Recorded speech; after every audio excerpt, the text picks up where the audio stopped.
So we're a few turns in here. We've both taken some damage. I actually have a locked register. And we're going to start at the top of the turn with deal program cards. So over to Ken. Alright, so as you can see, Jason has 4 registers that have not been taken damage, so he will be receiving 1, 2, 3, 4 cards. Thank you. I, on the other hand, have only actually taken 1 damage most recently, and that means I will be receiving 1, 2, 3, 4, 5, 6, 7, 8 cards. I have the advantage here because Jason actually has to take his move 1 action as his 5th register regardless of what else is going to benefit him. Not to mention he also has less cards to choose from now. Okay. So now that everyone's ready, we begin the assign program cards phase. So we each get to assign cards to the registers which are still open to us. Alright, now we're going to start assigning.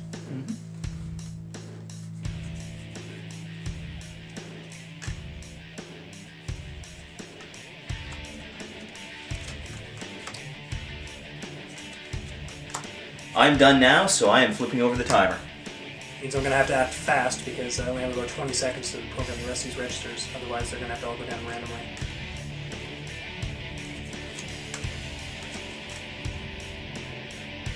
So next we execute each of the registers, starting with register 1. So we each flip over our register 1 card. So because we're so close together, we're going to execute these in order. So we're going to start with Kenny's move 3 because it has an 820 to my 590. So I move 3. 1, 2, 3. Note that I'm actually pushing Jason's bot along with mine. And next, I move 1. Next, express conveyor belts move 1 space, but we aren't on express conveyor belts, so we can ignore that. Then express conveyor belts and normal conveyor belts move 1 space. Because I'm on a conveyor belt, I'm actually pushed this way, pushing Kenny as well. So next our lasers fire, and because we're pointed at one another, that's going to mean 1 damage for each of us. So I have another locked register now. And I've taken another damage, but I still don't have any locked registers, fortunately.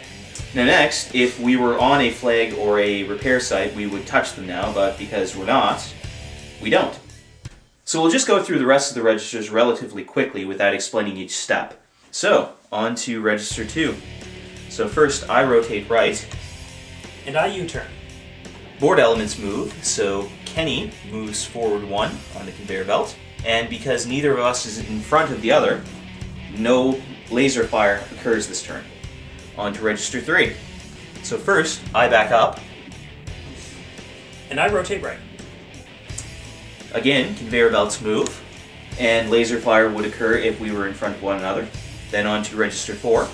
I rotate left. And I also rotate left. Nobody is on a conveyor belt this turn, and again, laser fire does not occur. And finally, register 5. So first, I move 1. And I rotate right. Conveyor belts push, moving me to safety. And again, there is no laser fire. Finally, we do the cleanup phase. So I discarded these 3 cards. The other 2 remain because those registers are locked, so I have to deal with those next turn. Then the deck is shuffled and the turn begins again. Alright, so we're a few more turns in, and Kenny is going to deal out the program cards.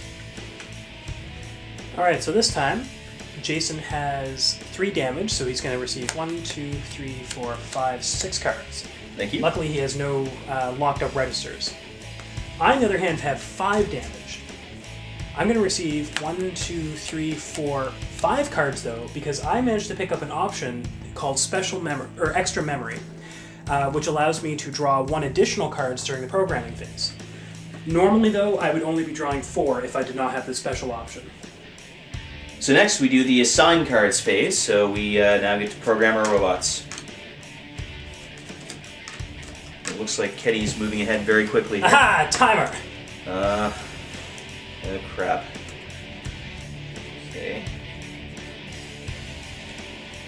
An advantage that a player that has a locked register is that they have way less things to actually program and way less options to do them with. Thus, they actually tend to plop them down really quickly.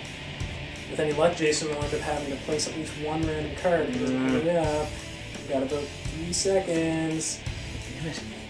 Ah! Done. There you go. All right. So now you have to take your cards, shuffle them. This is going to be bad. This is going to be fantastic, is what you mean. All right. Then he places them in randomly. He doesn't even get a chance to see them. So Just 1, 2, 3. Fantastic. All right. Let's see what we got this turn. all right. So register 1. So first I move 2 forward. I move turn right. No board elements activate, and we're not within laser range. Register 2. I rotate right again. I do a U-turn. All right, register 3. I move 2. 1, 2. And I rotate left. That's not good.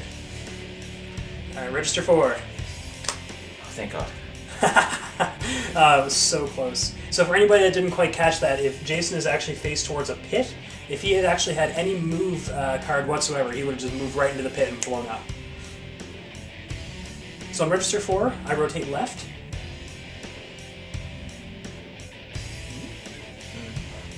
I also rotate left. And on register 5, I rotate right. And I rotate left again.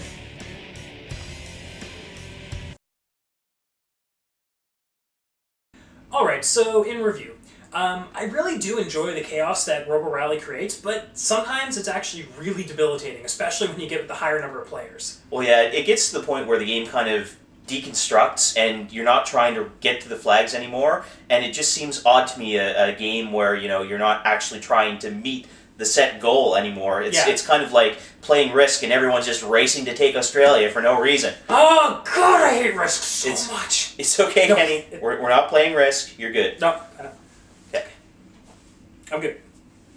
On top of that, oh yeah, okay, right. Getting back on track. I've always kind of thought, too, that robots in this game, they went through all the trouble of making little tiny blurbs for each one of them, making individual figures for them, and individual cards. But they don't have individual powers. The only thing that's different is the flavor. Yeah, that's a pretty common complaint. For sure.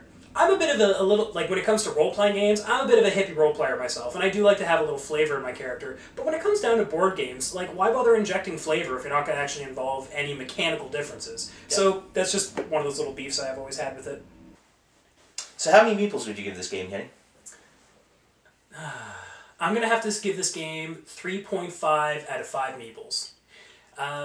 It loses a few points in my book just because, well, I'm not a big fan of competitive games anyway, as I've already stated before. And this game is obviously directly competitive by its nature. That's the nature of the game, though. The problem I have, though, is that in this particular game, although it is directly competitive, there's just so much random nature in this. Not random, I guess, just chaotic nature, really. That it just becomes hard to actually do the things you were intending to do, even if you're trying to be directly competitive about it. There's also the issue about the robots having no special powers and such. That's a minor thing at best. What would you say, Jay? I'd also give it a 3.5. I feel that, again, as with most Avalon Hill games, they just kind of ignore the games after they're released. And, you know, when a game could use an expansion, like this one could, they could just republish the old ones. They just don't. So, you know, that saddens me, and, you know, all of the other issues that Kenny brought up, I feel strongly about too. Mm-hmm. So that gives us a total of 7 meeples. Alright, so I guess that's all we have to say about Robo Rally. Yep. So join us next time for The Stars Are Right. Till then, good games.